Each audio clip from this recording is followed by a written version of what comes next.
there's a real problem in this country with financial literacy. Really? And the schools, the leaders, the company leaders aren't doing enough to educate people about saving. Welcome to Upticks with Jake Falcon, founder and CEO of Falcon Wealth Advisors. In this podcast, we help high net worth individuals overcome financial complexities. We do this by enhancing financial literacy and discussing topics in a language free from industry jargon. Join us as we help explain exactly what having a solid financial plan means, as Jake draws from years of experience in helping hundreds of individuals get financially organized and focused on their goals. We hope you find Upticks educational, entertaining, and shareable. Now, on to the show. Welcome back to Upticks with Jake and Cory. Cory, welcome back to the show. Jake, thank you for having me back in the office too. Welcome back to the office. Did the suit fit, Cory? It did. I will admit though, the first day I put it on, I was like, man, this is a lot of clothes to wear. I haven't worn it like this in about a month. So it did fit. Happy to be back. Well, you're back to being a professional and you're a professional dad. So not only are you a wealth advisor, you're also a pro dad. So congrats. It's been fun having you back in the office. Thank you. A lot more energy, kind of was running at half the steam. And now that's two of us back in here. The team, I feel a little bit more buzz in the air with the team also. Good. So it's good to have you back. Do you have anything new you want to share with our audience today before we dive into today's topics? Not too much new. Our daughter just turned 6 weeks, Jake. I think that's probably the newest thing. And I think that's probably the really the newest thing. And I'm back in the office. How about you? That is a very new thing and very good thing to share. Thank you. I think with me, same business as usual. I am planning a trip to Arkansas to go play golf with a couple of friends down there. Something I got as part of a charity auction. So I'm real excited to go play a couple of golf courses in Arkansas. I don't think I've ever been to Arkansas. You been to Arkansas? I have. Eureka Springs. Okay. Yeah, I think I'm going to Fayetteville and Little Rock. Sounds like a great trip. Yeah, we're driving and there's only 3 of us going, so it should be a good time. So it's not till late August, so I got some time still. I'm planning everything now, but that's kind of what's new on my radar. Still doing things with the house, and I've been learning the piano, which is pretty cool. I am getting better. Rachel is way better than me, but I think it's great because we both kind of are learning a little different songs. So it's been a lot of fun. I really love it. I'm a huge fan of the piano now. A lot of respect for those people that can play the piano. It is difficult. Good for you guys though. That's fun. And it's a great instrument to be able to play, but it's not easy. I use my phone as an app to teach me. So I technically am looking at a screen, but I'm not like looking at a screen like I would on Facebook or Instagram. So I do love that I'm like using my hands to not play a video game or something, right? I'm actually playing an instrument. I think it's good for people generally. Absolutely. And I think it's been good for me. I think it's been good for Rachel, and I've been really enjoying it.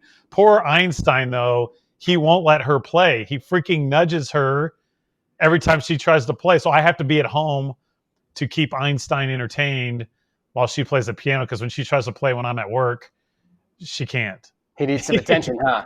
Yeah, he doesn't like it. I don't know why. Yeah. He nudges her. He cries. I don't think it's because her playing is bad. I think he genuinely just wants her attention. I think he wants her attention. Probably right. That's probably right. I've learned with our dog Otis after 6 weeks with the newborn that there's times where it's like he's just competing for attention. Yeah. Most days, in fact, now. Right. So. All right. So real quick, moving on here. So before I dive into today's topic, Cory, I wanted to bring up a topic that has been brought up a little bit by clients in the past and a little bit here recently. And it's a comment that sounds a little harsh, and we certainly don't take it that way, but I wanted to explain it to our audience and our clients that are tuning into Upticks. And so the comment is that sometimes clients feel like they are getting passed around. And I want to make it very clear that I get it.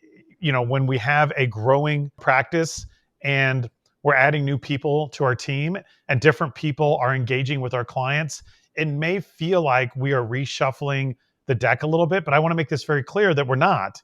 In fact, we feel that clients can benefit from having multiple professionals working on their financial plan versus the day of one-on-ones. And so it's not that we're trying to shuffle clients and not meet with them anymore. Every client basically is a client of yours or a client of mine right now, Mm-hmm. generally speaking. And so within our groups, though, we have 5 total financial planners who we've trained, we've personally hired, we've developed, who are qualified, who are licensed to meet with and review with our clients. And those planners will even meet with different clients based Right. on who's available at different times. So I just want clients to get comfortable with the idea that the days of an advisor and a secretary and that's it are gone. And we feel like those days were when advisors were pushing products, things were a lot, there were brokers, and they weren't doing nearly the amount of financial planning, tax planning, retirement planning, investment management that we're doing at Falcon Wealth Advisors. Yep. So for us to properly serve our clients, it takes a team, and we want a team of multiple professionals. So I'm asking our clients to embrace knowing that they're going to meet with different professionals, that you and I are always available to meet with any client, right? So that's the difference, is if we were passing them off, we would say, no, Mr. and Mrs. Klein, I will not meet with you. But that's not what we're saying. We're saying we want you to meet with other people on our team so that you can get another set of eyes, another set of ears in your situation, and hopefully give you a better outcome and better financial plan and better investments. And that's what we're trying to do. And I would argue, I know we've always considered ourselves really good at what we do, Cory, but I would argue that you and I are so much better now advisors, not only because we have a lot of reps. I mean, both of us have had thousands and thousands of meetings over the years, but now we've surrounded ourselves with a team that if a client really, really wants to get in the weeds with their tax planning and talk about charitable giving, Roth IRA conversions, 401ks, capital gains, unrealized, realized, you know what? We have a team of financial planners that are happy, able, willing, and love to go over that. Before, you and I would have to do that, then go on to the next meeting, go on to the next meeting. And so now I just want clients to know that they're getting a better service. Frankly, Cory, and this is half a joke and half serious, we frankly should be charging a lot more for our offering, because the advisors that are just doing this on their own with a secretary, in my opinion, it would be very difficult for them to be able to provide the same level of service and advice that we're doing with 19 people on our team. And so for that, we actually could charge our clients more, but we're not doing that. But my point is, our clients are getting a much better offer. If I were a client, I wouldn't want, no offense, Cory, just to meet with you. And that's it, because you're great at what you do, but you're also human. And so by having multiple sets of eyes and ears on the plan, we can, basically create a system of checks and balances and hopefully come out with a better situation, a better plan, better investments for our clients. So good. Thank you for sharing that. And I want our clients to understand that no one's getting passed around here, right? You are a client of Falcon Wealth Advisors, and normally you're a client with Cory's group or my group, and that's it. Other than that, it's all the same in there. Good. And I want to thank our audience, thank our listeners. Our subscriber count continues to grow. Cory, we're hitting about 1,000 views on YouTube every week, which is really cool. And our podcast and everything else. So thank you guys. Please like and share our content, everyone out there. And also, we would love to hear more from you. So if you have any questions, comments, feedback, please email Luke at falconwealthadvisors.com. We'll address your question live on the show. We won't divulge your name. We'll keep it anonymous, but we'd love to hear more of your questions, more feedback for the show, any topics you want us to discuss. Certainly send that over to Luke at falconwealthadvisors.com. And Luke is happy to make sure that we talk about it here on Upticks. All right, Cory, let's take it away. All right, play ball. Jake, the era of higher savings and bond rates is still going. Don't waste it. Yes. So this was a fascinating article, Cory. There is roughly $17 trillion sitting in commercial banks with an average savings yield of 0.5%. 0.5%, Cory. 17 trillion? Yes, $17 trillion. And according to a survey that was mentioned in this article, 21% of people don't know how much their bank is paying them. So this is my challenge to our audience. Do you know how much interest your bank is paying you on a percentage basis? Do you know what that number is? And I would argue, according to the survey, 1 out of 5, Cory, people don't know that. It's probably even more, frankly, but 1 out of 5 is what the survey says. So my point here is, even if you have a small amount of savings, you can earn 10 times as much if you go to a high yield savings account. So instead of earning 0.5%, you can earn 5%. Now, here's the issue though, Cory, and I want to hear your thoughts on this. Rates were low for far too long.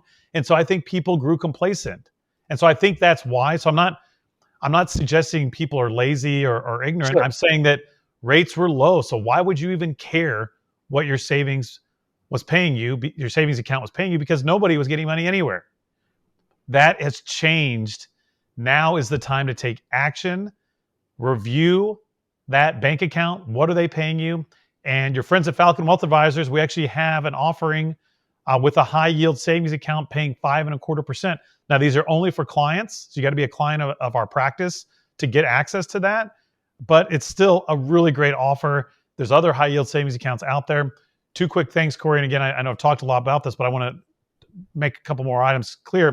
Please. Understand, though, before you go to another bank, make sure you understand the terms and conditions. Is the bank charging you fees? Is the interest rate variable? And then you also want to make sure you understand the FDIC limits. You don't want to put more money into these banks than it's insured, because God forbid you use one of these and the bank goes out of business, you could lose your money. So you got to do your homework. But I don't know about you, Cory, but I love the sound of me getting 10 times the amount of interest on my savings, basically not having to invest it. I'm really just moving it from bank A to bank B. What are your thoughts on this? I agree completely. And I think that that's a lot of money, and it's a lot of people that don't know what interest rate their bank is paying them. And I'm speculating here because it's hard to say, right, what has caused that. But I do think that some people make the incorrect assumption that if interest rates go up, their bank's just going to start paying them more interest. And I think that's probably the biggest issue here. Is everybody has heard the narrative the last couple of years: rates are higher, it's more expensive to borrow, earn more interest on your cash. Maybe people just assume that's already happening, and that is not at all the way that it works. And we've talked about that at length, really, on the show, that there are banks that they're going to make the interest on the money, and if they don't have to give it to the consumer, they're not going to. And that's what's caused the cash sorting, cash to go elsewhere. So I think your challenge is great, and it's right on point, because what we're talking about here is not something that's terribly complicated. It's just about a little bit of inertia to make sure that what you're doing is the best thing for you and for your family. That's really what it boils down to, because there's plenty of options out there that can help, and we can help. Exactly right. It's actually a simple move, and you're right. And shame on the banks. And I get it. They're there to make money, but my point is, you don't want to just trust your bank blindly, because they'll have teaser rates where they might pay a new bank customer 4%, but you might have been with this bank, Cory, for 30 years and you're getting 0.5%. Right. And for quick context here, I want to share this, Jake, because it's relevant for our financial operations, right? For Falcon Wealth Advisors. I've really kind of taken over to run that. And we made a change last year in our banks because the bank that we were at said they couldn't pay us any interest. So which is crazy. 5%. Which is crazy, Cory. We even gave our bank a chance. We went to the bank and said, hey, we're depositing our company, cash flow into this bank. You aren't paying us any interest. Do you have something better you can recommend for it? We gave them opportunity. Do you have something better? So we moved on. And they said no. I guess they just expected us to not do anything. And that's kind of what all this boils down to. And who knows? But I think the bigger point here, you're right, is that this is something that everybody should be looking at for themselves individually, because it is, if you can make 10 times as much money with very little effort, and especially if it doesn't really cost you anything, why not? Right. Good. All right, let's move on to the next one here. Cory, here's how much money Americans in their 30s have in their 401k. So these would be mainly our clients' kids, maybe some of our audience, but what do you got? Yes, this is from CNBC, and I included this just briefly, Jake, and there's a chart that we can flash up actually on the screen that we can show here. But the reason I wanted to include this is because people always want to know how they stack up. And again, we've talked at length about how it doesn't matter. I also understand the desire for people to understand. This is the data from Fidelity. And the takeaway is to save early and often, because time is one thing you cannot make up for. But what I found so interesting in this article, Jake, yes, for people in their 30s, but really for for people in their 20s, 30s, 40s, and 50s, I thought it was really interesting to see that the median 401k balance for someone in their 50s is only $64,000. And the average is $212. So again, my point there is, if you want to know how you stack up relative to other folks and look at the data from Fidelity, it's right here. And if anything, Jake, this tells me that worrying about how you stack up next to other people matters even less than you think. Yeah, it's very alarming. Yeah, Look at the we're very data. fortunate. Yeah, our clients are typically a lot higher than those averages Yes. in the median, but it's a real problem in America. And that's, again, Corey, I'm glad you brought up this chart. You know, I don't like charts, but I'm glad you showed it because Yeah, I know. there's a real problem in this country with financial Really. literacy, and the schools, the leaders, the and company leaders aren't doing enough to educate people about saving. You know, if I ran a widget factory, you would better believe it that I would have wealth advisors like me and you on retainer there to educate my workforce, talking about the benefits of saving, talking about debt, talking about investing, so that my employees could retire confident and have way more money than this median. And so, yeah, I And so hate they to can see focus that. on their work and not worry about finances. Right. Because here's the problem.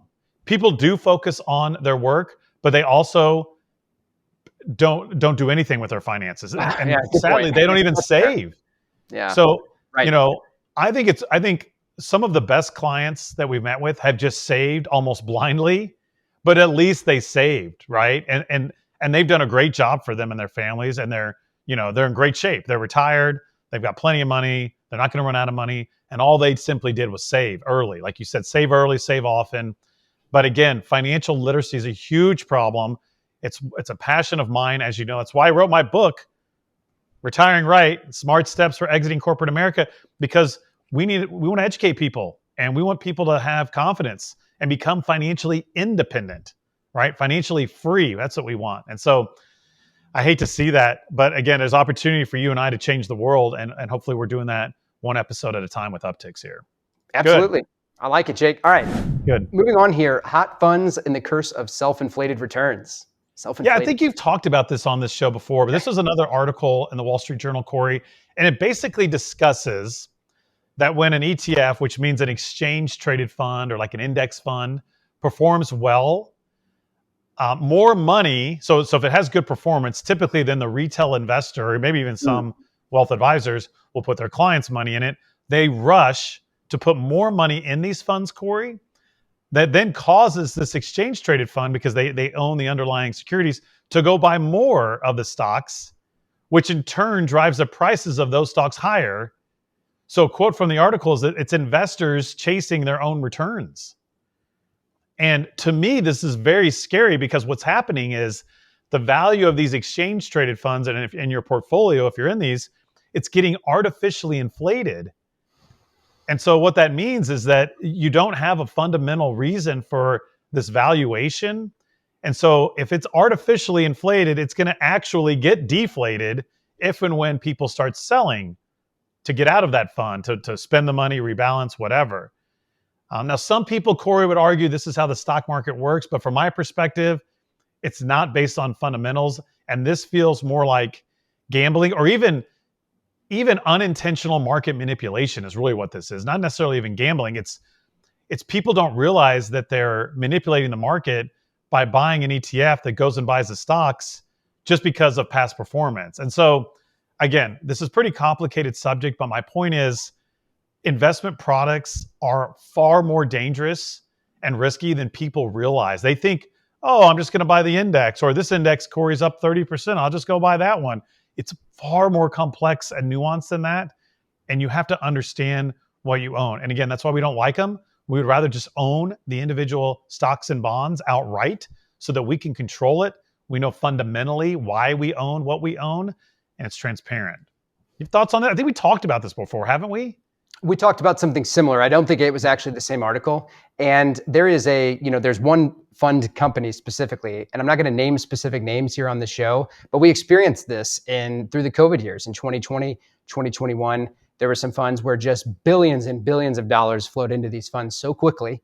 The money had to get put to work in the companies that were in the portfolio, and all of these stocks went way up. But as soon as this just huge inflow of new investor cash stopped coming in, and the stocks weren't getting bought the same way, the air has completely come out of them. And some of these funds are a long, long way from recovering where they were several years ago. So the point there is, if you're not going to go buy a stock that's just shooting the lights out every day because you think it's already moved too quickly, if you're trying to do the exact same thing in an ETF or an exchange traded fund because it's done really well, just recognize that your performance can be influenced by other investor behavior. And that's the reason that we don't want to use these. That's one of the reasons that we don't want to use these products.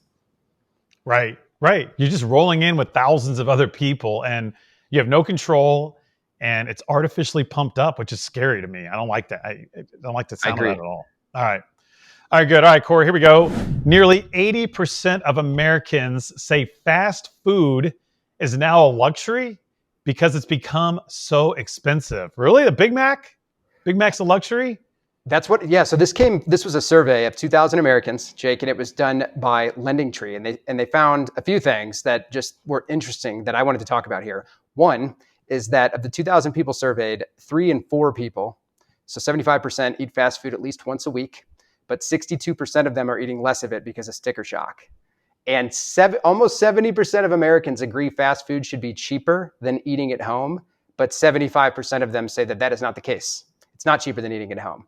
And not surprisingly, the lower your household income, the more likely you are to be, eating out of the house less. But they also talked in here, Jake, about surge pricing and tipping, some of the items that we've talked about on this show here before, and just the impact that has on people's prices, and really their actual sticker shock, right? So I read this and I thought, are there 80% of people in the United States that think that fast food is a luxury? And perhaps that's true. This is only 2,000 people. But what to do about this, which makes sense. I mean, ultimately, I think probably less fast food is probably healthier for most people, but no one's going to stop. Most people aren't going to just stop altogether. They talked about literally, Jake, budgeting for this. Hold on. So what is surge pricing with fast food? Yeah, it is like if people are using something like Uber Eats or DoorDash or something similar, for delivery, will actually jack up prices during certain hours. Do you eat fast food once a week? I don't think so. No. Now here's our deal. We order. This is 2 of us, right? So we do order, but not like if we get from like a restaurant, like a mid-level restaurant, not like Capital Grill or anything, but we get like, I don't know, just some local restaurants in Kansas City. Like we'll get that delivered once or twice a week, but we're not eating like Big Macs. My point is, I guess these fast food restaurants are so unhealthy too. For them to charge more is weird to me. Like if they're going to charge more, I would like to see it be healthier. Yeah. Like I don't mind paying a premium for a healthy meal. So I don't know. I just, it bothers me a little bit about what else were you going to say? I know I cut you off, but this article literally talked about like, if people are going to do this, like if you're going to order food from McDonald's, you can use the McDonald's app and you might save yourself money versus doing it on DoorDash or something like that. But what I really wanted to say here, Jake, what I found fascinating about this though, was just, we've talked about inflation. We've talked about all kinds of stuff on the show over the last several years. And I just wonder if something like this is a contributor to what can sometimes be seen as things just being so split between people who are feeling the effects of inflation and think that it's just wreaked havoc on their finances, and also people that don't feel the same way at all. And I just wonder if something like fast food prices going up is just what contributes to that, just like people's auto insurance or homeowners insurance. Yeah, it's all personal. Again, if you go out to eat, if you go fast food more often and it's pricier, it's going to eat into your, like we talked about. Exactly. I don't pay that much for gasoline that often because I don't drive that many. I live in a bubble, right? So, but Samantha, a partner on our team, she's got a long drive every day, so she spends more on gasoline than me. What's your favorite fast food restaurant all time? If you could only eat one fast food restaurant for the rest of your life, you wouldn't eat it every week, you wouldn't eat it every day, but you could only go to one. What would it be? My mouth's starting to water thinking of mine. What is yours? Maybe Chick-fil-A? I don't know. Chick-fil-A? I don't have like a firm Chick-fil-A? favorite. What's yours? You clearly have one. I have Whataburger. I'm a huge Whataburger fan. Grew up eating that stuff in Texas. It's in Kansas City now. I don't go that often. It's a treat for me. But yeah. I've never had it. You never had it? No. Cory, there's like 5 of them here. Wrong, don't I? There's 5 of them here, I think, or 6. Okay. All right. Brahms, I used to be I used to be a big Brahms guy, but I was down in Oklahoma. Horrible. We had a horrible experience. I was there with a buddy. Horrible experience at Brahms. I don't know if I'll go back to Brahms. It was that bad. It still tasted okay. Just wasn't a very good experience. So I'm going with Whataburger. And don't tell me this whole In-N-Out, Shake Shack. No, Whataburger is the best fast food burger out there. Email me. You can email me, Jake at falconwealthadvisors.com, because I'm telling you today, Whataburger, Cory, they know what they're doing over there. That might be the most controversial thing that you've said on this podcast today, Jake. Naming the best burger. That's But, Whataburger. You're not changing my mind. It's the best. All right. We got time for one more. 80% of Americans. Anyway. One more here, Jake. So AI, artificial intelligence, is helping scammers outsmart you and your bank. This is crazy. I got 2 stories to share from this article, Cory. So story number 1 is talking about a guy who got a phone call from, I guess, a local police department or government office. Yeah. Legit number, right? Said he missed jury duty and that he owed a fine. And he was told to come down to the station. This scammer knew his social security number. I don't know what else. Maybe his birthday. He knew all his personal information and had it exactly right. And he was going to go drive down there to cover the fine. And he knew it was a scam when the scammer wanted him to wire money over the phone instead of going down in person and paying it. But the guy's argument is look, I'm an educated, capable person, and this scammer was that good that they were fooling, they had me fooled for a long time. Scary. Second story about a guy who got offered a job. Now, this is a little weird to me that he didn't I don't think he talked to somebody, but I guess it was online. He got offered a job, and they were going to mail him a check to buy a laptop or computer equipment so he could work for this company. Legit company, heard of everything. I think the email address was a little off, but he said everything else looked legit to him. And they were going to send him money to go buy computer equipment to work for this company. But then they said, why don't you go ahead and buy it from this website, but go ahead and use your card first and we'll reimburse you. They kind of switched it on him. And so again, then he knew it was a red flag. So, but again, these were very wise scammers. And so the moral of the story is, Cory, is that to use 2-factor authentication, protect your passwords, stay vigilant. And a big takeaway is if it's something that you could lose, like your credit card, a bank account, right? If something that's at risk, you need to verify.